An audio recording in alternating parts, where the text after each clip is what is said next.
Elle était en train d'essuyer les tables dans un restaurant tranquille lorsqu'une femme enceinte, couverte de bleu, entra en courant, les yeux écarquillés, la lèvre en sang, murmurant « Aidez-moi, s'il vous plaît !»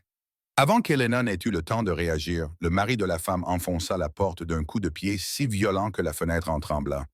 Il exigea que sa femme lui soit rendue et menaça quiconque se mettrait en travers de son chemin. Elena s'est interposée entre eux et, les doigts tremblants, elle a passé un appel téléphonique qu'on lui avait dit de ne jamais utiliser, sauf en cas de vie ou de mort. 2 minutes plus tard, le sol a commencé à trembler. La lumière du soleil se reflétait sur le chrome. 70 Hells Angels ont envahi le parking en plein jour. Et ce qu'ils ont fait ensuite a transformé une serveuse de restaurant en une personne intouchable. Abonnez-vous à Hard Tales, car la vérité derrière ce moment va vous choquer. Voyons voir. 1 pour les nouveaux spectateurs, 2 si vous en avez déjà vu quelques-uns, 3 si vous ne manquez jamais un épisode. L'heure de pointe du déjeuner au Miller's Diner venait à peine de commencer lorsque la chaleur extérieure s'abattit sur les fenêtres, transformant chaque vitre en un miroitement blanc. Une serveuse se déplaçait dans la salle à manger avec une grâce acquise par l'expérience, équilibrant l'assiette et cafetière tandis que la lumière du soleil rayait le sol. Cela aurait dû être un service de midi ordinaire, comme elle en avait déjà vécu des centaines. Les clients bavardaient, la radio ronronnait, l'odeur des oignons frits emplissait l'air, mais l'ordinaire vola en éclats dès que la porte s'ouvrit brusquement. Une femme trébucha à l'intérieur, serrant son ventre à 2 mains, le visage blanc de terreur, les vêtements maculés de saleté, les joues enflées, la lèvre en sang. On aurait dit qu'elle avait couru à travers le feu pour arriver jusqu'ici. Les quelques clients au comptoir se figèrent, leurs fourchettes suspendues en l'air. Elena ne se figea pas. Elle vit tout d'un seul coup. Les mains tremblantes, la respiration irrégulière, le tissu de sa chemise tendu sur son ventre de femme enceinte. La voix de la femme se brisa lorsqu'elle murmura « S'il vous plaît, aidez-moi ». Elena était à ses côtés avant que quiconque ne bouge. Elle la prit par les épaules et l'aida à s'asseoir dans une banquette. « Comment vous appelez-vous » demanda-t-elle doucement. « Maria » répondit la femme d'une voix rauque. « Maria Torres. » Elena tendit la main vers son poignet pour prendre son pouls, mais Maria sursauta violemment et retira son bras.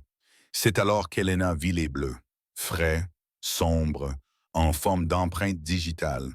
Quelque chose de froid glissa au creux de sa poitrine. Elle connaissait ces marques. Elle avait porté les mêmes marques des années auparavant. À l'époque où sa propre vie était dominée par la peur, Maria avait agrippé le tablier d'Elena, la voix aiguë de désespoir. « Il arrive. Il est juste derrière moi. Ne le laissez pas m'emmener, je vous en supplie. » Elena déglutit péniblement, jetant un coup d'œil vers la porte, baignée par la lumière crue du jour. « Qui arrive? »« Mon mari, » murmura Maria. « Victor. » Ce nom frappa le restaurant comme une fléchette. 2 camionneurs assis au comptoir échangèrent des regards inquiets. Quelqu'un marmonna entre ses dents. Ce n'était pas une réaction normale. C'était le genre de réaction réservée à un nom associé à la violence, à la réputation, au danger, à quelque chose qui dépassait la peur ordinaire. Elena calma sa respiration. « Vous êtes en sécurité ici, dit-elle, même si elle n'était pas tout à fait sûre que ce soit vrai. » Maria secoua la tête, des larmes coulant sur ses joues meurtries. « Vous ne comprenez pas. Il va me trouver. » Et comme si ces mots l'avaient invoqué, une ombre passa devant les vitres. Elena se raidit. La lumière du soleil se refléta sur quelque chose de métallique, peut-être une boucle de ceinture ou une bague, et les pas qui s'approchèrent de la porte étaient lents, délibérés, bien trop assurés pour un homme dont la femme venait de s'enfuir pour sauver sa vie. Le restaurant se tut. La porte s'ouvrit dans un craquement qui fit sursauter tous les clients. Victor Torres occupait tout le seuil, ses larges épaules se découpant contre le soleil brûlant de midi. Sa chemise était froissée, sa mâchoire serrée, ses yeux injectés de sang par la rage. Il balaya la salle du regard, et lorsqu'il trouva Maria tremblante dans la cabine, ses lèvres se courbèrent en un sourire qui tenait plutôt du rectus. « Te voilà, dit-il. » Maria gémit. Elena s'interposa instinctivement devant elle, bien que ses mains tremblaient. Victor pencha la tête vers Elena, amusé. « Bouge. » Mais Elena ne bougea pas. Pas cette fois. Plus jamais. Elena ne savait pas d'où lui venait ce courage. Peut-être du souvenir de ses propres bleus. Peut-être du fait que Maria s'accrochait à sa manche comme si elle était le dernier refuge de sécurité qui lui restait au monde. Ou peut-être parce que Victor Torres entra dans ce restaurant comme s'il en était le propriétaire absolu. Mais elle resta sur ses positions. Victor s'avança davantage dans la lumière, le soleil reflétant la sueur sur ses tempes et la rage qui brûlait dans ses yeux. Tous les clients reculèrent, le cuisinier se figea derrière la grille. Même la radio sembla baisser le volume, avalant sa propre musique. Les bottes de Victor martelaient le sol avec une lourdeur délibérée. Chaque pas rappelait qu'il avait l'habitude d'obtenir exactement ce qu'il voulait, exactement quand il le voulait. J'ai dit bouge, répéta-t-il plus lentement, une sombre amusement se glissant dans sa voix. C'est entre ma femme et moi. Le pouls d'Helena battait si fort qu'elle pensait que toute la salle pouvait l'entendre, mais elle ne s'écarta pas. Elle est blessée, elle est enceinte, tu ne l'emmèneras nulle part. Le sourire de Victor disparut. Tu n'as pas à me dire quoi faire. Il se pencha vers elle, le souffle chargé de colère. Je te connais, la serveuse qui se prend pour une héroïne. Helena soutint son regard. Non, je ne suis simplement pas une lâche. Un muscle se contracta le long de la mâchoire de Victor. Derrière Helena, Maria murmura. Ne le laisse pas faire, s'il te plaît. Victor leva la main, non pas pour frapper Helena, mais pour faire taire Maria d'un geste qu'elle reconnut clairement. Elle recula instantanément. Helena eut un haut le cœur. Il reporta son attention sur Helena. Bouge ou je te fais bouger. Pendant une seconde terrifiante, elle crut qu'il allait vraiment le faire. Sa main trembla, son poids se déplaça vers l'avant, la chaleur qui se déversait à travers les fenêtres du restaurant semblait épaissir l'air entre eux. Mais Helena n'était pas seule dans cette pièce. L'un des camionneurs, un homme âgé aux avant-bras brûlés par le soleil, se leva lentement de son tabouret. « Laisse cette fille tranquille, marmonna-t-il. Victor tourna brusquement la tête vers lui. « Assieds-toi. » L'homme s'assit. Cela suffit à montrer à Helena que personne ici ne pouvait arrêter Victor, sauf elle. Elle s'approcha, la voix ferme. « Tu dois partir. » Victor la fixa du regard, comme s'il se demandait si elle valait la peine d'être brisée. Pendant un instant, Helena ressentit la même peur glaciale qui l'avait habitée des années auparavant. Celle qui lui disait qu'elle était trop petite pour changer les choses. Puis Maria murmura quelque chose de si petit, de si fragile, que cela transperça la chaleur. « Aide-moi, s'il te plaît. » C'est à ce moment-là qu'Helena fit son choix. Elle tourna le dos à Victor, enroula doucement sa main autour du bras de Maria et murmura « Viens avec moi. » Elle la guida vers la porte de la cuisine, vers le couloir étroit derrière le restaurant, qui mettrait un autre mur entre elle et l'homme qui voulait la ramener dans un cauchemar. Victor fit un pas en avant. Helena se retourna vers lui. « Non, dit-elle, pas fort, pas de manière dramatique, mais avec une sorte de froide détermination qui fit retenir son souffle à toute la pièce. Les yeux de Victor se plissèrent. « Tu penses que quelqu'un vient te chercher? » Helena ne détourna pas le regard. Elle ne prononça pas le nom à voix haute, mais elle se souvenait du numéro dans sa poche, le numéro qu'on lui avait dit d'utiliser uniquement si elle avait vraiment besoin d'aide. Le genre d'aide qui arrivait dans un rugissement de moteur et ne demandait pas la permission. Victor rit doucement, ne comprenant pas. Personne ne vient. Mais Helena sentait déjà la décision se solidifier dans sa poitrine. Lourde, dangereuse, irréversible. Quelqu'un allait venir. Et quand cette personne arriverait, Victor Torres regretterait d'avoir mis les pieds dans ce restaurant. Helena poussa la porte battante de la cuisine, Maria accrochée à son bras, la lumière vive de midi s'estompant derrière elle alors que le couloir étroit les engloutissait dans l'ombre. L'odeur des oignons et de l'huile de friture épaississait l'air, mais tout ce qu'Helena pouvait entendre était la respiration saccadée de Maria et le bruit sourd des bottes de Victor qui arpentaient le sol du restaurant. Elle guida Maria dans la minuscule réserve et referma doucement la porte derrière elle.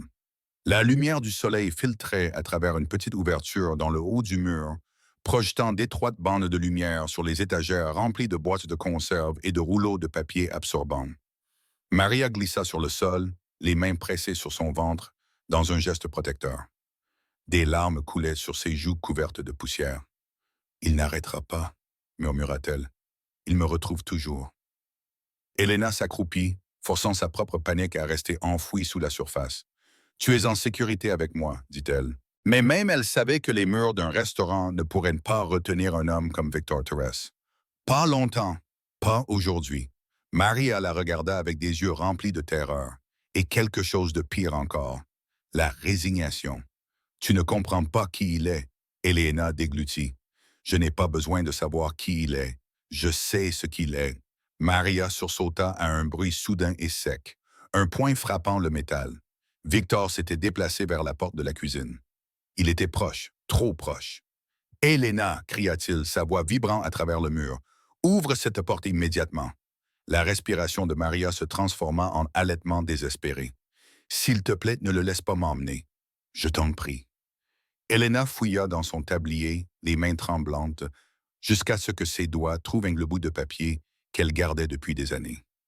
L'encre était effacée, les bords usés, mais le numéro imprimé dessus lui semblait aussi lourd qu'une arme, un numéro qu'une femme lui avait donné il y a longtemps en lui disant simplement « Si tu es à nouveau en danger, appelle ce numéro. N'hésite pas. Ne posez pas de questions. » Elena ne l'avait jamais composé, pas une seule fois, même pas pour elle-même. Victor frappa à nouveau à la porte de la cuisine, plus fort cette fois. « Vous m'entendez? Ne m'obligez pas à revenir. » Maria pressa ses deux mains sur son ventre, comme pour se préparer à l'impact. « Il va me tuer, » étouffa-t-elle. « Il a dit qu'il me tuerait et prendrait le bébé. » Ces mots ont fait tilt chez Elena. Elle a sorti son téléphone. Son pouce a plané au-dessus du numéro qu'elle avait mémorisé sans même le regarder. Sa respiration était tremblante, mais sa détermination était inébranlable. Elle a appuyé sur « Appeler ». La sonnerie a à peine retenti une fois avant que quelqu'un ne décroche. Une voix grave a répondu, calme comme un roc. « Elena ». Ses genoux ont failli se dérober sous elle. « Gabriel, j'ai besoin d'aide. C'est urgent. » Silence. Un silence tendu et pesant. « Alors, tu es blessée? »« Non, murmura-t-elle, mais elle est enceinte. Son mari est là-bas et il essaye de la prendre. Je ne peux pas le retenir. » Un autre moment de silence. Puis Gabriel Maddock parla avec un calme qui ne correspondait pas à la tempête qu'Elena entendait se former derrière lui. « Où es-tu? »« Au restaurant Miller. » Dans le couloir arrière. La voix se fit plus aiguë. Pas forte, pas émotionnelle, mais d'une précision mortelle. Ne la laisse pas partir avec lui.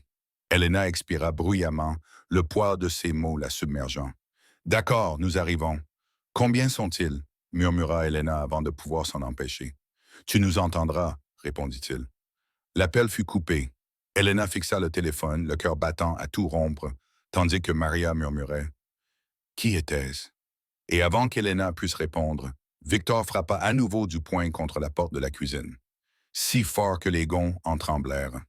Mais Elena n'avait plus peur, car les secours arrivaient, et ils ne seraient pas discrets. Les coups de Victor devenaient plus forts, plus furieux, chacun faisant vibrer la porte métallique comme si elle était en fer blanc. Elena appuya sa paume contre le mur du cellier, sentant les vibrations parcourir ses os.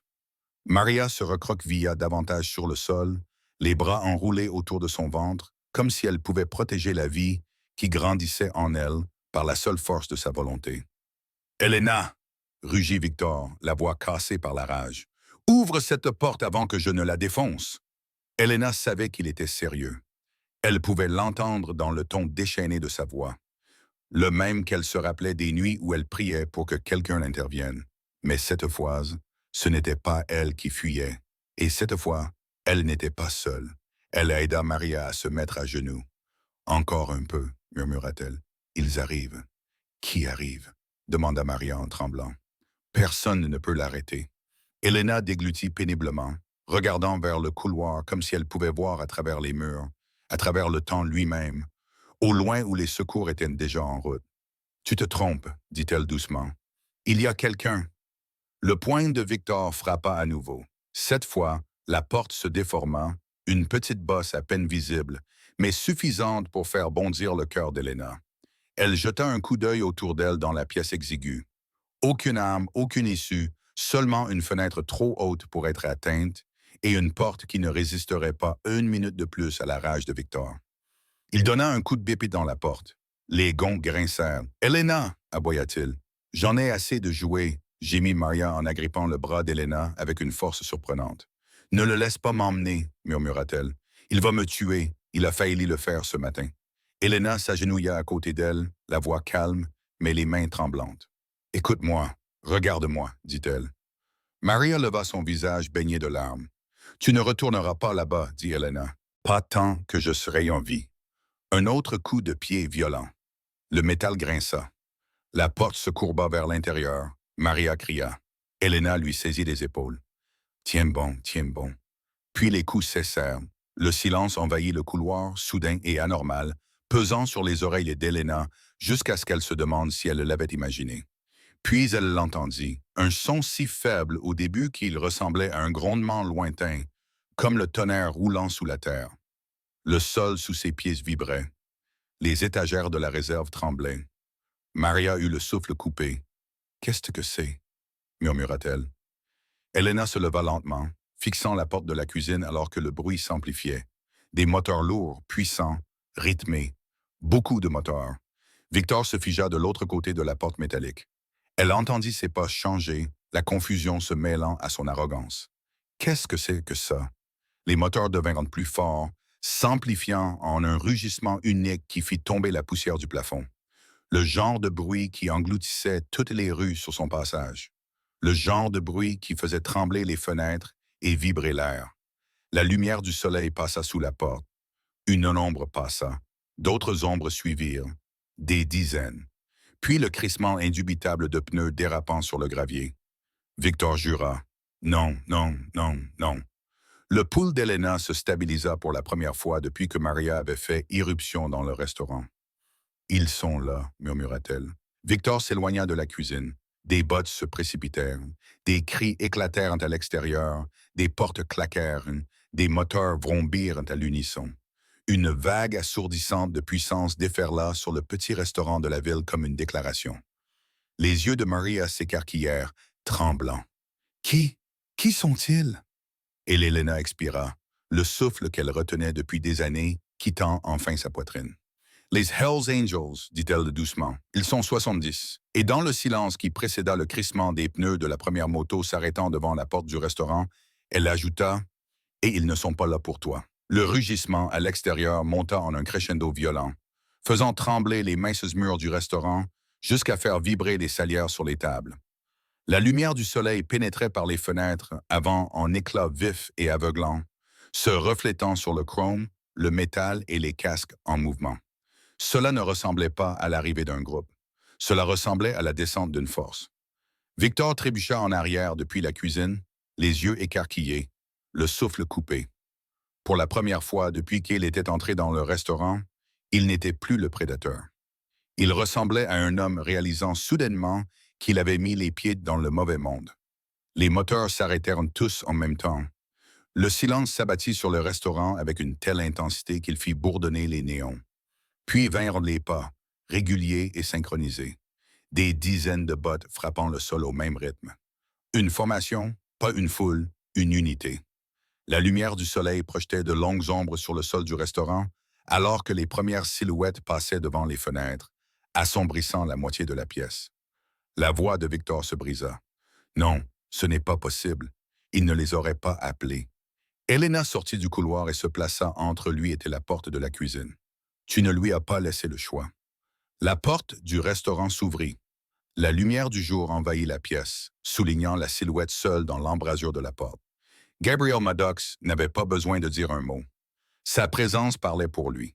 Les épaules droites, la mâchoire serrée, le regard froid sous le soleil brûlant. Derrière lui, des rangées de moteurs se déployaient sur le parking, les moteurs refroidissants, les vestes en cuir brillant du même patch rouge et blanc que Victor portait autrefois dans le dos. Gabriel entra et tout le restaurant se recroquevilla autour de lui. Tous les clients se figèrent. Même l'enseigne néon au-dessus du comptoir sembla s'éteindre. Victor tenta de parler, mais les mots restèrent coincés dans sa gorge. « Gabriel, ce n'est pas... C'est entre ma femme et moi. » Les bottes de Gabriel frappèrent le linoléum une fois, deux fois, jusqu'à ce qu'il se tienne juste devant Victor. Il ne le poussa pas, ne le toucha pas, se contenta de le regarder. Un regard si perçant qu'il aurait pu couper du métal. « Tu as levé la main sur une femme, » dit Gabriel calmement. Victor déglutit. De la sueur coulait sur sa tempe. « Tu as levé la main sur une femme enceinte. » La mâchoire de Gabriel se crispa. « Ma femme enceinte. Tout le restaurant retint son souffle, alors que la vérité se répandait dans l'air comme une allumette jetée dans de l'essence. Maria Thérèse n'était pas seulement une femme battue, elle n'était pas seulement une victime, elle était la femme du président des Hells Angels. Victor trébucha en arrière et heurta une table. Elle, elle n'était pas censée, elle n'était pas censée te le dire. Elle ne l'a pas fait. La voix de Gabrielle était calme, mais elle fit trembler les verres derrière le comptoir. C'est Elena qui l'a fait. Victor tourna brusquement la tête vers elle, le regard plein de haine, mais seulement pendant un instant. Car dès qu'il bougea, 70 motards se levèrent derrière Gabriel, leurs ombres s'étirant sur le trottoir, prêts à entrer, prêts à se refermer sur lui. Gabriel se pencha légèrement en avant. Tu as enfreint la seule règle que nous ne pardonnons jamais. Victor secoua violemment la tête. Gabriel, je t'en prie. Gabriel l'interrompit d'un seul mot. Patch. Et derrière lui, Silas Kane entra, tenant dans ses mains la veste de Victor, le cuir plié, le patch toujours attaché, symbole d'une fraternité. Victor ne le méritait plus. Elena retint son souffle. Tout le monde fit de même, car ils savaient tous ce qui allait se passer. Silas Kane posa la veste sur le comptoir le plus proche et la déplia avec une précision délibérée. Le soleil de fin d'après-midi pénétrait par les fenêtres du restaurant, illuminant le patch rouge et blanc cousu sur le cuir. Il brillait comme une fusée de détresse, symbole d'un honneur que Victor n'avait plus le droit de porter. La respiration de Victor s'accéléra. Ses mains tremblaient. « Attends, Gabriel, ne fais pas ça, on peut discuter. »« Il n'y a plus rien à discuter, » dit Gabriel, toujours calme, mais avec une finalité qui frappa comme un coup de marteau. « Tu l'as touché, c'était une erreur. » La voix de Victor se brisa. J'étais ivre. Je n'avais pas réfléchi. Gabriel s'approcha, les ombres s'accumulant autour de lui comme une armure. « Si tu étais un étranger, j'en finirais avec toi dans le parking. » Il fit une pause, les yeux plissés par quelque chose de plus froid que la colère. « Mais tu étais un frère, et cela rend ce que tu as fait encore pire. » Victor recula si vite qu'il trébucha contre le comptoir. Une salière se renversa et se brisa sur le sol, mais le bruit sec passa presque inaperçu dans la tension qui étouffait la pièce.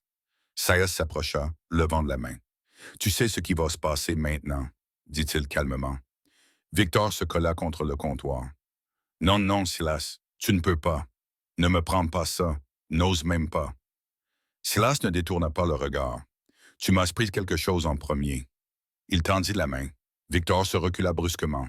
2 moteurs franchirent la porte, lui bloquant la fuite. La lumière du soleil encadrait leurs silhouettes, les rendant plus grandes que nature. Gabriel hocha une fois la tête. Silas attrapa Victor par le col. Il n'y eut aucune lutte. Victor se relâcha, sa combativité disparut, sa peur le consumant, tandis que Silas lui arrachait son gilet en cuir et le jetait sur le sol aux pieds de Gabriel. Le patch heurta le carrelage avec un bruit sourd qui résonna dans la pièce comme une condamnation à mort. Victor s'effondra à genoux. La sueur coulait sur son visage. « S'il vous plaît, murmura-t-il, ne me bannissez pas, je vous en prie. » Gabriel s'accroupit, amenant son visage à la hauteur de celui de Victor. « Tu n'es pas banni. » Sa voix s'abaissa jusqu'à devenir mortelle. « Tu es effacé. » Victor retint son souffle. « Gabriel, Elena !» dit Gabriel sans la regarder. « Fais-la sortir. » Elena hésita, puis ouvrit la porte de la cuisine. Maria sortit, appuyée contre le mur, le corps tremblant, mais le regard vif, avec une détermination que Victor ne lui connaissait pas. Elle marcha vers Gabriel et s'arrêta juste derrière lui. Gabriel se redressa de toute sa hauteur. « Regarde là !» ordonna-t-il. Victor leva les yeux. Maria tressaillit, mais resta sur place. « C'est toi qui as fait ça !» dit Gabriel en montrant ses bleus. « Tu as failli tuer ton enfant. Tu as failli briser son esprit. » Les lèvres de Victor tremblèrent. Les mots lui manquaient. Gabriel s'écarta pour que Maria puisse le voir entièrement. Puis, de manière inattendue, il regarda Elena. « Tu l'as protégée alors que personne d'autre ne le faisait, » dit-il. « Et grâce à cela, elle est en vie. » Elena déglutit. Le compliment la toucha plus qu'elle ne l'aurait cru. Gabriel se retourna vers Victor. « C'est fini pour toi, dit-il. Plus de patch, plus d'équipe, plus de protection, plus de famille. » Victor s'effondra en avant, le front touchant le sol. Gabriel ne le regarda plus. Il fit signe à ses motards. « Emmenez-le dehors. » 2 hommes relevèrent Victor, ses bottes raclant le carrelage tandis qu'il sanglotait, sa voix s'évanouissant alors qu'il le traînait hors de la porte, dans la lumière aveuglante du soleil. Lorsque la porte claqua, les clients du restaurant poussèrent un soupir de soulagement. Gabriel regarda Elena. Elle soutint son regard, assurée cette fois, et non plus la serveuse effrayée qui s'était interposée devant un monstre sans savoir ce qui allait se passer. Tu as fait ce qu'il fallait, dit Gabriel. Puis, d'une voix qui portait le poids des 70 moteurs qui attendaient dehors, il ajouta. Et maintenant, nous te protégeons. La lumière du soleil dehors frappa Victor comme une punition.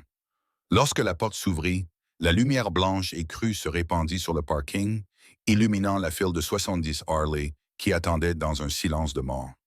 Les moteurs étaient éteints, mais les hommes assis dessus restaient immobiles comme des statues, les yeux fixés sur la porte par laquelle Victor était traîné dehors. Un homme dépouillé de son pouvoir, dépouillé de son identité, dépouillé de la seule famille qu'il ait jamais eue. Silas et un autre moteur le poussèrent en avant jusqu'à ce qu'il trébuche dans la poussière.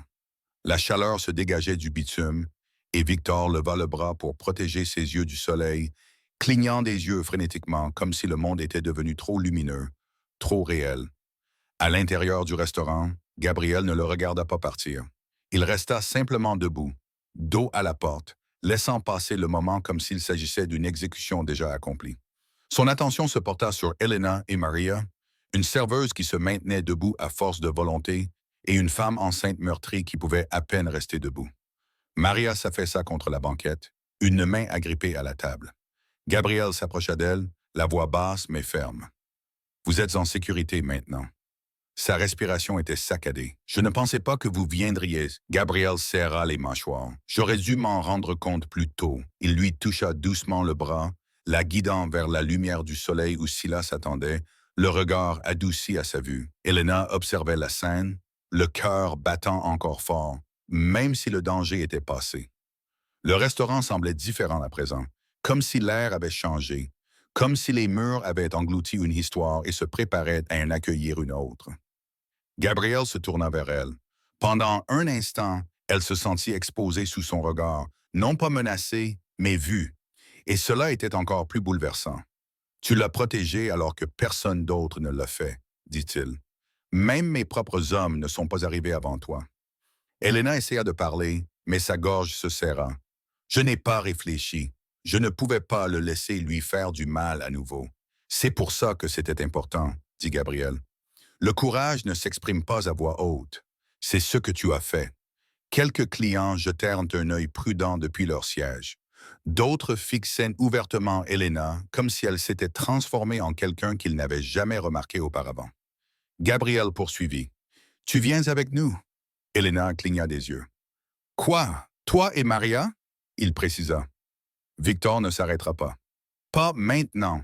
Pas après ça. » Sa voix s'abaissa en un grognement contrôlé. « Nous allons vous emmener toutes les deux dans un endroit sûr, jusqu'à ce que nous soyons sûrs qu'ils ne puissent plus vous atteindre. » Elena jeta un coup d'œil vers la porte de la cuisine détruite, vers la bosse que Victor avait laissée dans le métal. Elle l'imagina en train de la défoncer, d'attraper Maria et de la traîner dans le cauchemar qu'il avait prévu. Elle imagina également autre chose. Elle se souvint avoir appelé Gabriel. Elle se souvint des moteurs. Elle se souvint du moment où le monde avait basculé lorsque 70 moteurs étaient arrivés, non pas comme une menace, mais comme un bouclier. Elle acquiesça. D'accord. Dehors, les moteurs se redressèrent lorsque Gabriel franchit le seuil, la lumière du soleil se reflétant sur sa barbe argentée, les écussons sur son blouson, l'autorité dans chacun de ses mouvements. Il n'eut pas besoin de crier « En formation !» Il dit simplement. 70 casques se tournèrent, 70 bottes frappèrent le sol, et une formation parfaite s'ouvrit au centre du parking, créant un passage protégé pour Elena et Maria. Elena se tenait sur le seuil, le soleil brûlant sa peau. Pour la première fois depuis des années, elle ne se sentait pas petite. Elle se sentait protégée. Elle entra dans la lumière. La chaleur extérieure enveloppa Elena dès qu'elle franchit le seuil. Mais ce n'était pas le soleil qui lui coupait le souffle. C'était la vue qui l'attendait dans le parking. 70 moteurs formant 2 lignes parfaites. Moteurs silencieux, yeux rivés vers l'avant, écussons brillants sous la lumière du jour comme les crêtes d'une armée appelée à la guerre.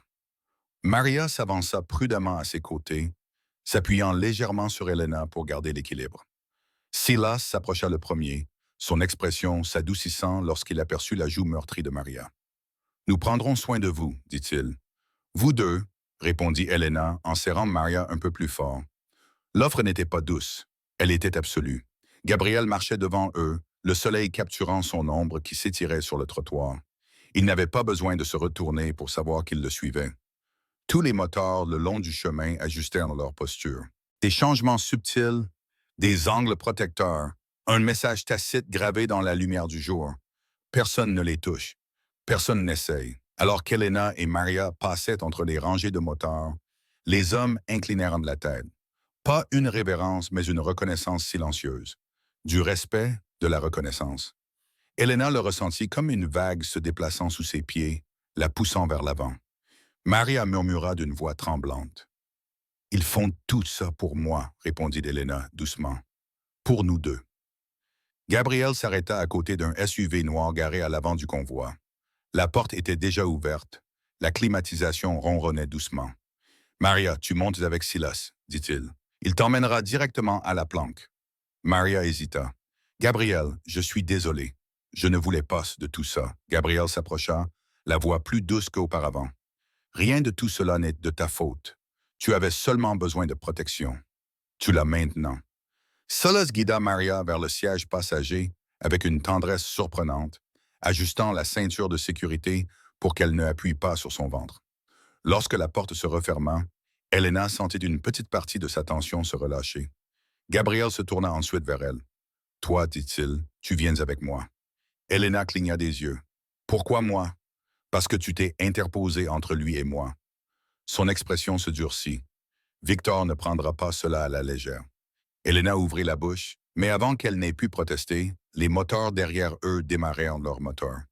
Le bruit roula à travers la rue en parfaite harmonie, un énorme rugissement contrôlé qui fit trembler l'air chaud et poussa quelques voisins à se réfugier chez eux. La voix de Gabriel couvrit le bruit. « Monte !» Elle grimpa à l'arrière de sa Harley, dont le cuir était réchauffé par le soleil. Ses mains flottaient maladroitement au-dessus de sa taille jusqu'à ce qu'il se penche en arrière et lui prenne doucement les bras pour les enrouler autour de lui. « Tu ferais mieux de t'accrocher, dit-il. » Le moteur rugit, de la poussière s'éleva, la lumière du soleil se refléta sur le chrome, et alors que la formation se refermait autour d'eux, Elena comprit qu'il ne s'agissait pas d'une escorte. C'était un bouclier, un mur mobile d'acier et de conviction construit parce qu'elle avait choisi de se dresser entre une femme et l'homme qui voulait la briser. Gabriel fit vrombir le moteur une fois. « Allons-y. » Toute la formation se lança en avant, rugissant sur la route ensoleillée dans une vague roulante de tonnerre qui engloutit le restaurant, la rue, la peur, tout ce qu'Elena avait toujours connu. Elle serra Gabriel plus fort. C'était le moment où son ancienne vie disparaissait derrière elle. Alors qu'un monde qu'elle n'avait jamais imaginé s'ouvrait devant elle, le convoi dévalait l'autoroute ensoleillée comme une forteresse mobile. Elena sentait le bitume vibrer sous leurs pieds. Les vibrations de la Harley de Gabriel lui remontaient le long des bras alors qu'elle s'agrippait fermement. Le vent fouettait sa peau vif mais pure, lui apportant un sentiment de liberté qu'elle n'avait pas connu depuis des années. Chaque fois qu'elle jetait un coup d'œil sur le côté, elle voyait un mur de motards s'étirer en formation parfaite. Le chrome brillait à la lumière du jour, les lunettes miroirs reflétaient le soleil comme des signaux d'avertissement. Personne sur cette route n'osait s'approcher. Les voitures ralentissaient, certaines se garaient complètement sur le bas-côté tandis que 70 motards passaient comme une vague de fureur contrôlée. Elena ne savait pas si elle devait être terrifiée ou reconnaissante. Peut-être les deux. Mais à chaque kilomètre, la peur qu'elle avait portée pendant si longtemps s'atténuait un peu plus. Devant eux, le convoi ralentit lorsque Gabriel quitta l'autoroute pour emprunter une route secondaire qui serpentait à travers des champs parsemés de chênes penchés. La lumière du soleil filtrait à travers les branches, chaudes et dorées, dessinant des motifs sur l'asphalte. Cela semblait irréel, comme si elle avait été arrachée à son ancienne vie et plongée dans un monde où les règles étaient dictées par le bruit des moteurs et la loyauté plutôt que par la peur. Ils tournèrent dans une vaste propriété entourée d'une clôture blanche. Une immense ferme se trouvait en son centre, son porche bordé de chaises, de cruches d'eau et de piles de couvertures pliées. L'endroit semblait vivant, comme un refuge construit après des années de préparatifs discrets. Gabriel coupa son moteur et les autres suivirent, créant un silence abrupt qui fit siffler les oreilles d'Elena. Elle descendit de la moto, essayant de ne pas trébucher pendant que ses jambes s'adaptaient. Silas aidait déjà Maria à sortir du SUV. Son visage était pâle, mais ses pas étaient plus assurés. Elle regardait autour d'elle avec des yeux écarquillés, stupéfaite. « C'est l'un de nos refuges, » dit Silas. « Personne ne vient ici sans l'autorisation de Gabriel. Ni les membres, ni les candidats, personne. » Maria expira bruyamment, comme si elle venait seulement de se convaincre qu'elle était en sécurité. Elena se tourna vers Gabriel. « Que va-t-il se passer maintenant? Nous vous cachons jusqu'à ce que Victor cesse de mettre le monde sens dessus-dessous pour la retrouver, répondit-il. Et jusqu'à ce que je sois sûr que vous êtes en sécurité, ajouta-t-il en fronçant légèrement les sourcils. Il viendra aussi me chercher. Gabriel croisa son regard. Vous l'avez humilié. Les hommes comme lui n'oublient pas ce genre de choses. Un frisson glacial lui parcourut l'échine, mais ce n'était pas la peur paralysante qu'elle avait connue auparavant. C'était la prise de conscience. La différence entre être traqué et être protégé. Un groupe de femmes de moteur s'approcha de la maison, le soleil se reflétant sur leurs bracelets et leurs lunettes de soleil. En tête se trouvait Nora Briggs, une femme aux cheveux blonds méchés, au regard perçant et à l'assurance qui n'avait pas besoin d'être bruyante. Elle se dirigea droit vers Elena. « Tu dois être la serveuse qui a fait tout d'abandonner à Gabriel. » Elena faillit rire. « Je ne lui ai rien fait faire, j'ai juste essayé de l'aider. »« C'est exactement pour ça que tu es ici, » dit Nora. Elle tendit la main. « Bienvenue chez les Shield Sisters. » Derrière elle, d'autres femmes s'avancèrent, fortes, solides, portant des trousses de premiers secours, des sourires chaleureux et le genre d'énergie qui ne vient que des personnes qui ont survécu et reconstruit. Elena regarda Gabriel, puis Maria qui serrait le bras de Silas.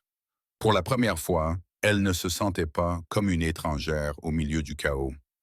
Elle avait l'impression d'avoir mis le pied dans le début de quelque chose. Nora conduisit Elena et Berea jusqu'aux marches du porche, ses bottes résonnant doucement sur le bois réchauffé par le soleil. De l'intérieur de la maison s'échappaient des odeurs de café frais et de pâtisserie, de cannelle, de sucre, de réconfort. La lumière intense du jour qui pénétrait par les fenêtres adoucissait tout ce qu'elle touchait, comme si la maison elle-même était déterminée à apaiser toutes les blessures qui franchissaient ses portes. Cet endroit, dit Nora en poussant la porte, a accueilli plus de femmes brisées que vous ne pouvez l'imaginer. C'est ici que nous aidons les gens à se reconstruire. Maria marchait lentement, une main sur son ventre, l'autre agrippée au cadre de la porte pour garder l'équilibre. Lorsqu'elle entra, elle retint son souffle. Le salon était calme, ordonné, rempli de couvertures douillettes, de vêtements de rechange, de piles de bouteilles d'eau et d'une grande table à manger recouverte de fournitures médicales. Un sanctuaire construit non pas par peur, mais par préparation. Silas aida Maria à s'installer sur le canapé, ajustant un oreiller derrière son dos. Nora se mit immédiatement au travail, vérifiant les ecchymoses, parlant doucement, sa voix empreinte de la confiance inébranlable de quelqu'un qui avait fait cela trop souvent. Les mains de Maria tremblaient tandis qu'elle se laissait soigner. Elena s'attarda près de la porte, ne sachant pas si elle avait sa place ici ou si elle était simplement arrivée par hasard pendant la tempête. Nora leva les yeux vers elle. « Ne reste pas là comme si tu t'immisçais. Tu lui as sauvé la vie. Cela fait de toi un membre de la famille. » Le mot « famille » lui procura une chaleur inattendue dans la poitrine. Gabriel entra en dernier, refermant la porte derrière lui avec une détermination silencieuse. Le son de ses mots portait le poids d'un serment. Aucun mal ne franchirait ce seuil. Il balaya la pièce du regard, remarquant la posture épuisée de Maria, l'hésitation d'Elena, les mains fermes de Nora. Son regard s'adoucit à peine. « Victor va la chercher, » dit-il en s'adressant à Nora, « et il ne fera pas dans la dentelle. » Nora acquiesça. « Qu'il vienne, nous sommes prêts. » Gabriel se tourna vers Elena. « Tu dois rester ici toi aussi, au moins jusqu'à ce que je sois sûr qu'il ne s'en prendra pas à toi. » Elena fronça les sourcils. « Je croyais que Victor ne voulait que Maria. » Gabriel s'approcha, les rayons du soleil encadrant ses épaules. « Tu l'as humilié. Tu as refusé de bouger. Les hommes comme Victor n'oublient pas ceux qui se sont mis en travers de leur chemin. » La vérité lui tomba comme un poids sur l'estomac. Mais tu n'es pas seul, était Gabriel. Plus maintenant. Nora fit signe à Elena de la suivre vers la cuisine. Viens, je vais te montrer comment ça marche. À l'intérieur, un groupe de femmes, certaines plus âgées, d'autres plus jeunes, toutes vêtues de vêtements amples, préparaient des provisions. Une femme rangeait des téléphones jetables. Une autre triait de l'argent liquide d'urgence dans des enveloppes. Une autre encore plaçait des clés sur un tableau intitulé « Véhicule de sécurité ». Elena les regarda fixement. « Vous faites ça ?» Régulièrement, sourit Nora tristement, plus souvent qu'on ne le devrait. Une jeune femme aux boucles brunes s'approcha d'Elena. « Nous sommes les sœurs boucliers, dit-elle. Nous protégeons les femmes qui ne peuvent pas se protéger elles-mêmes, parfois contre des étrangers, parfois contre les hommes qu'elles ont aimés, parfois contre les monstres qu'elles ont épousés. » Elena déglutit. « Et vous me faites confiance pour vous aider ?» Nora répondit sans hésiter. « Vous nous avez déjà aidés. Tu t'es interposé entre une femme enceinte et un homme qui voulait la posséder.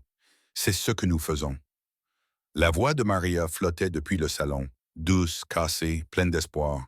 Elena se retourna. Maria lui tendit la main. « Merci. » Elena traversa la pièce et la prit délicatement.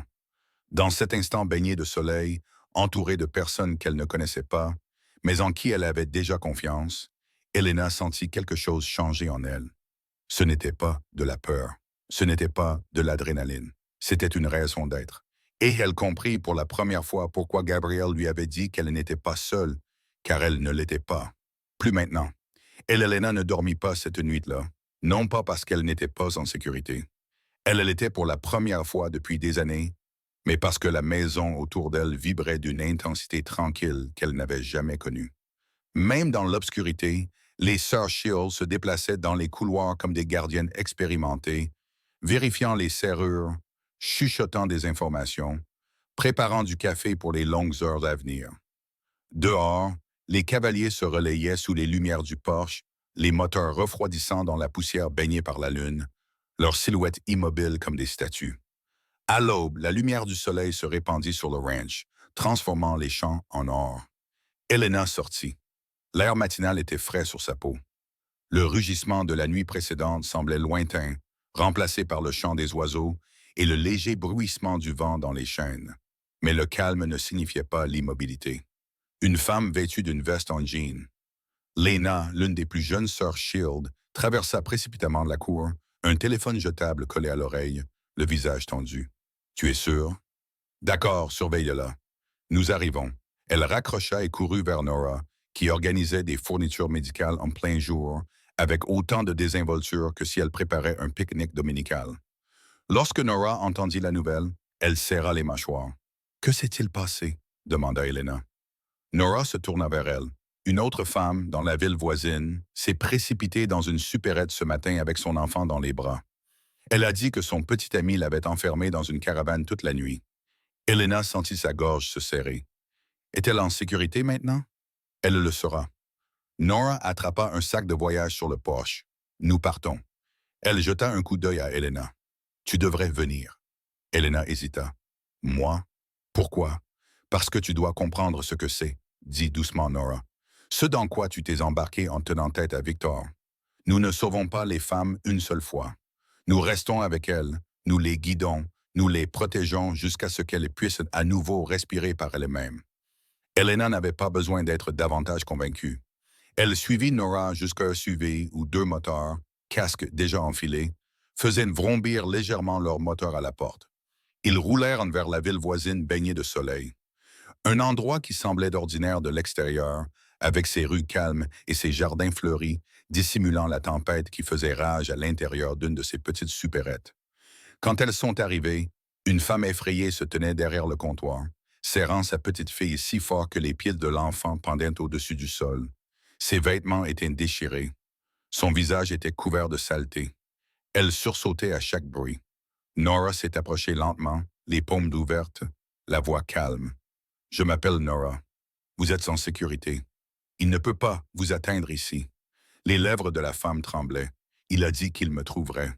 Il me trouve toujours. Nora posa doucement sa main sur son épaule. Pas aujourd'hui. Elena observait de loin quelque chose de lourd grandissant dans sa poitrine. Ce n'était pas de la peur, mais de la reconnaissance. Cette femme, Maria, elle-même, toutes se reflétaient les unes dans les autres. La petite fille leva les yeux vers Elena, les yeux écarquillés et effrayés. Elena s'accroupit et lui adressa un doux sourire. « Tu aimes les crêpes ?» L'enfant renifla et acquiesça. « Nous en avons beaucoup à la maison, » dit Elena. « Et du sirop ?» Pour la première fois, la fillette relâcha son étreinte. Lorsque Nora les accompagna jusqu'au SUV, une nouvelle compréhension s'empara d'Elena, comme la lumière du soleil réchauffant une peau frigorifiée. Ce n'était pas un refuge. C'était une bouée de sauvetage, un réseau, une armée silencieuse composée de survivants qui refusaient de laisser quiconque souffrir seul, et elle en faisait désormais partie. Le SUV revint au ranch juste au moment où le soleil montait haut dans le ciel, baignant tout d'une lumière chaude. La poussière tourbillonnait derrière les pneus, captant la lumière comme de minuscules étincelles. La femme secourue serrait sa fille contre elle, tandis que Nora les guidait vers les marches du porche. Les sœurs du bouclier étaient déjà à l'intérieur, préparant une chambre d'amis et ouvrant les fenêtres pour laisser la brise matinale adoucir l'air. Elena aida à porter les provisions jusqu'à la porte. Des couvertures, des vêtements propres, des bouteilles d'eau. En les distribuant, elle aperçut la petite fille assise sur le canapé, ses petites mains serrées autour d'un bol de céréales, les jambes balançant nerveusement. Elena fut frappée par la rapidité avec laquelle la sécurité pouvait apaiser la terreur, par la façon dont même la plus petite gentillesse pouvait changer la vie de quelqu'un. Gabriel se tenait dehors avec Silas et quelques cavaliers, le soleil se reflétant sur leurs écussons tandis qu'ils parlaient à voix basse. Il leva les yeux au moment où Elena monta sur le porche. Quelque chose d'indéchiffrable passa dans ses yeux. Du soulagement, de la curiosité, peut-être même du respect. « Tu es parti avec eux, dit-il. » Elena acquiesça. « J'avais besoin de voir ça. »« Ce que vous faites tous? Et qu'en penses-tu? » demanda Gabriel en croisant les bras. « Que personne ne devrait avoir à le faire, » répondit Elena doucement. « Mais je suis contente que quelqu'un le fasse. » L'expression de Gabriel changea, la dureté de ses traits s'adoucit. La plupart des gens détournent leur regard.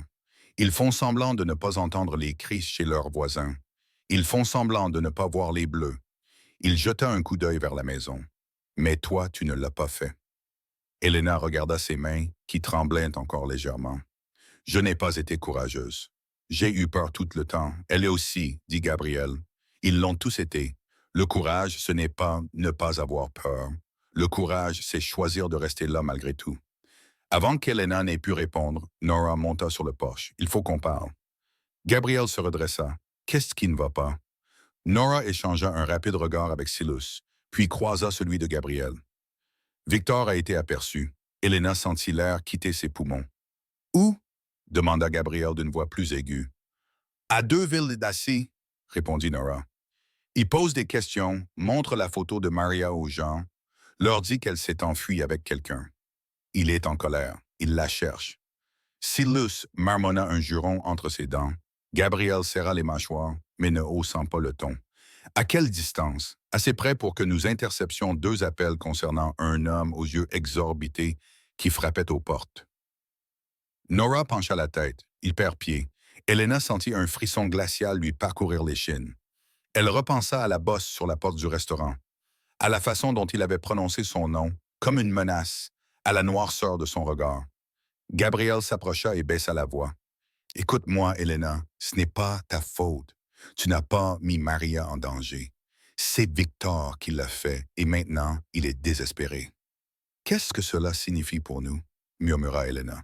« Cela signifie, dit Gabriel, que nous renforçons le bouclier. » En quelques minutes, les moteurs se mirent en mouvement comme une machine silencieuse, vérifiant le périmètre, ajustant les rotations de patrouille, garant leurs motos là où la route offrait une bonne visibilité.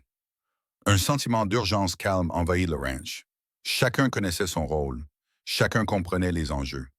Elena se tenait sous le porche, regardant les sœurs du bouclier accompagner la mère et l'enfant sauvés dans une chambre. Elle entendait leurs paroles douces et rassurantes flotter dans le couloir. Elle le ressentit à nouveau, ce changement en elle, celui qui lui disait qu'elle ne faisait plus que survivre.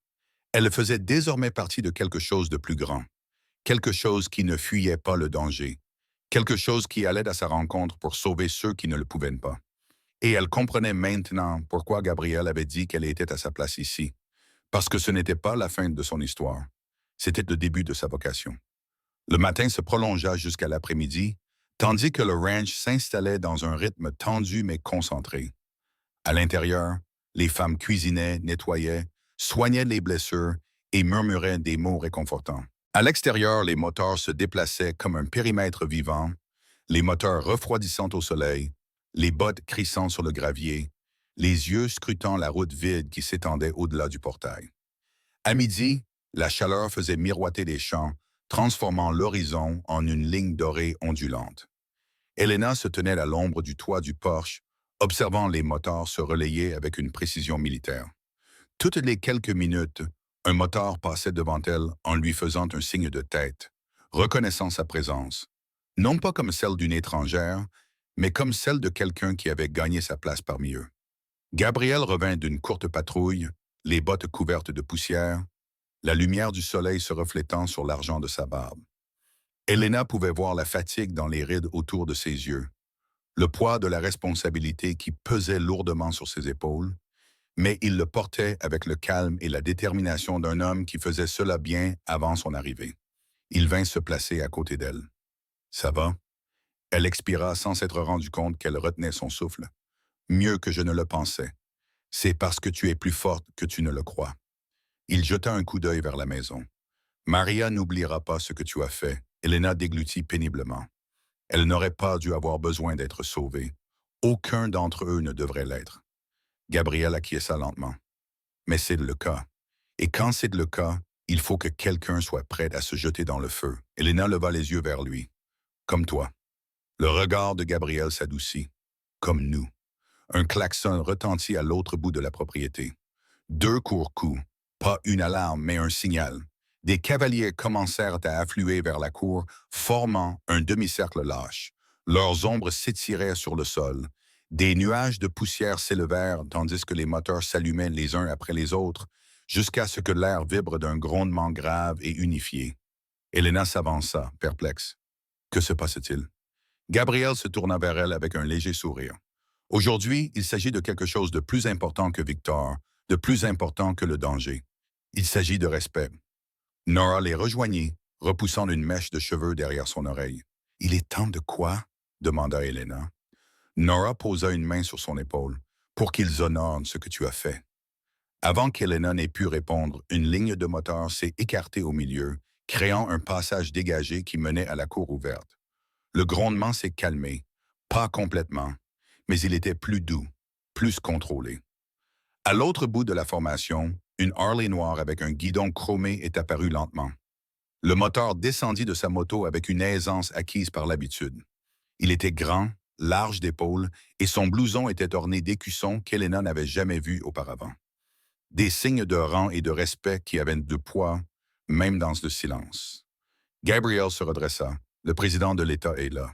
Elena sentit son pouce accélérer. Ce n'était pas une visite informelle, c'était une cérémonie. Ryder Callahan s'approcha, ses bottes crissant sur le gravier. La lumière du soleil l'illuminait comme un corps, transformant la poussière derrière lui en un halo. Il s'arrêta devant Elena, l'observant d'un regard calme et perspicace. « Alors, dit-il d'une voix riche et calme, c'est donc elle, la serveuse. » Elena sentit ses joues rougir. « Je m'appelle Elena Ward.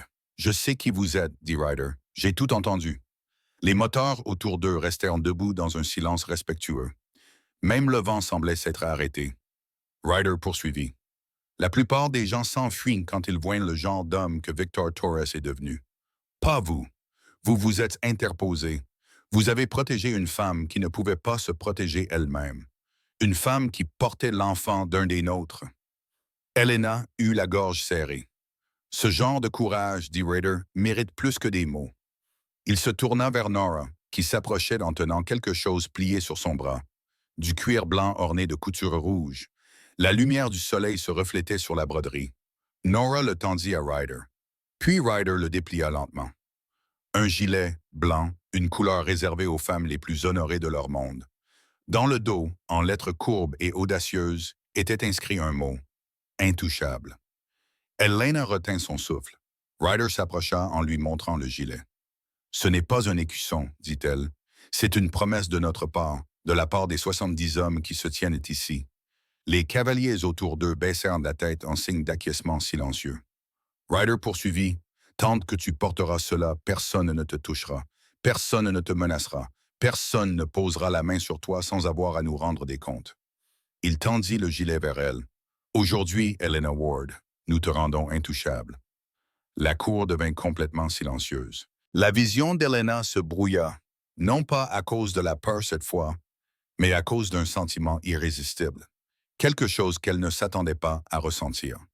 L'appartenance. Ses mains tremblaient lorsqu'elle tendit la main vers le gilet.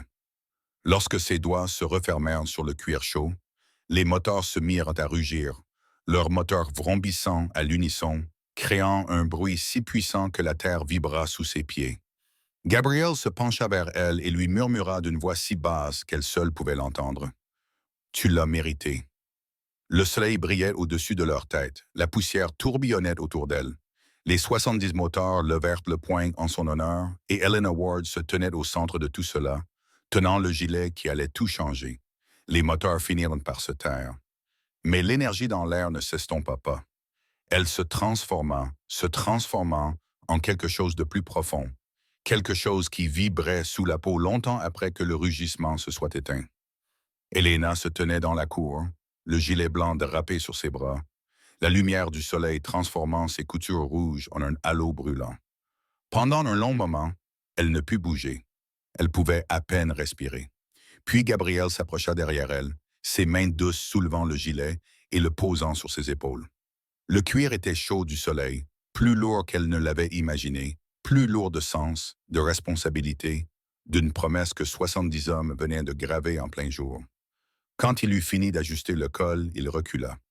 « Comment te sens-tu » Helena déglutit. « Comme si je me tenais à un endroit où je n'étais pas censé arriver. » Gabrielle secoua la tête. « Tu y es arrivé parce que tu le méritais. » Autour d'eux, les moteurs recommençaient à se mettre en formation. Les moteurs rugissaient, prêtes pour l'escorte finale. Nora s'approcha, s'essuyant les mains sur son jean. « Maria est prête, dit-elle. Nous la garderons près de nous. Elle est en sécurité maintenant. » Helena se retourna et vit Maria monter sur le porche, la main posée sur son ventre et les yeux brillants de larmes contenues. Elle s'avança lentement, la lumière du soleil s'étirant sur sa peau meurtrie comme une bénédiction silencieuse. « Tu m'as sauvé, » murmura Maria. « Si tu n'avais pas été là... » Helena secoua la tête. « Tu t'es sauvé toi-même en entrant dans ce restaurant. » Je n'ai fait que couvrir la porte. Les lèvres de Maria tremblèrent dans un sourire. Le premier vrai sourire qu'Helena lui ait vu. Elle prit les mains d'Helena et les serra avec une force surprenante. « Merci. » Ce moment brisa quelque chose en Helena. Un endroit qui était resté fermé pendant des années, scellé par la peur et la survie. Pour la première fois, elle comprit ce que Gabrielle et Nora avaient voulu dire. Ce n'était pas seulement un sauvetage. Ce n'était pas seulement une protection. C'était une transformation. Un klaxon retentit. 3 notes brèves résonnèrent dans l'air chaud de l'après-midi. Ryder enfourcha sa moto et leva la main. « En formation, on y va. » Les uns après les autres, les moteurs se remirent à vrombir. Le sol vibra sous les bottes d'Helena. La poussière tourbillonnait en colonne. Puis Gabrielle enfourcha sa Harley et se retourna vers elle. « Tu viens avec moi, dit-il. » Elle grimpa sur la moto derrière lui, ses mains trouvant leur place autour de sa taille. Le gilet blanc effleurait le cuir noir de sa veste. Le contraste semblait symbolique, la lumière contre l'ombre, le nouveau contre l'ancien, la promesse contre l'histoire. La formation se referma autour d'eux, Maria et les sœurs du bouclier au centre, flanquées de moteurs de tous côtés, un mur mobile de chrome et de tonnerre. Ryder fit vrombir son moteur une fois. Gabrielle l'imita. Tout le convoi s'élança d'un seul coup. Ils jaillirent sur la route ouverte sous le soleil brûlant, balayant l'autoroute dans une vague synchronisée qui fit s'écarter les voitures, regarder les piétons et le monde lui-même s'arrêter. Alors que le ranch disparaissait derrière eux, Helena regarda par-dessus son épaule la longue traînée de poussière et de moteurs rugissants qui s'étendait à l'horizon. Son ancienne vie était quelque part là-bas, calme, solitaire, effrayante. Cette nouvelle vie était bruyante, puissante, indestructible. Elle serra Gabrielle plus fort contre elle, alors que le vent soufflait autour d'elle, chaud et violent, et comprit la vérité qui l'accompagnerait pour le reste de sa vie, elle était entrée dans un restaurant en tant que serveuse. Elle en ressortait complètement différente, intouchable, et tandis qu'Elena roulait sous le soleil de l'après-midi, entourée de 70 moteurs vrombissants et d'une promesse brodée dans son dos, elle entrait pleinement dans la vie qu'elle n'avait jamais pensé mériter. Merci d'avoir partagé ce voyage fait de courage, de compassion et d'une famille inattendue. Si l'histoire d'Elena vous a ému, abonnez-vous à Hard Tales pour ne pas manquer le prochain chapitre de The Human Spirit. Dites-nous dans les commentaires quel moment vous a le plus marqué. Nous lisons chaque mot. Et lorsque vous serez prêt, une autre histoire vous attendra sur l'écran de fin. Que la route continue.